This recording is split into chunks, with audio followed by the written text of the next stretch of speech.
Are you worried about your family's exposure to COVID-19? If so, you are not alone. I talked to a local pediatrician, hearing from more families and breaking down what to do. In the days before and after this holiday weekend, KC pediatrician Natasha Bergert says the phone is ringing. We are definitely getting so many more phone calls in the office about kids being exposed, kids getting symptoms, parents being exposed, being at different parties or events where people are now positive. So when should you quarantine? The CDC now says you should if you are within 6 feet of someone with COVID-19 for at least 15 minutes. Bergert adds direct exposure depends on when you were around them. 2 to 3 days prior, symptom onset, or the day that you were tested. So if you are positive, if you become positive, then it's kind of that 48 to 72 hour window prior. But she still urges you to call your doctor to ask, and also because quarantining a family can be complicated. What does the rest of the family do if a teenager is positive, or there's been a young child at the daycare that is now positive?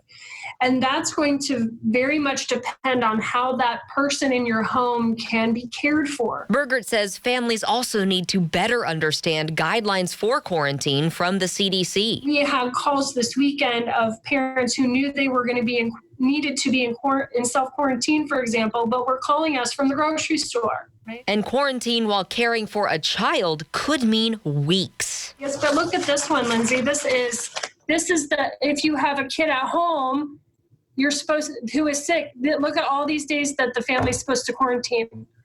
That's nearly a month. Whenever that last exposure is to that person who is infected, your quarantine then begins the next day for the next 10 to 14 days. Bergert says now she's concerned about healthy but infected people who may never get tested, and also that we may be letting our guards down. So for better sake of valor, that's why we wear a mask. We're trying to protect each other from it, because right now the question is, could this be COVID? The answer is always going to be yes.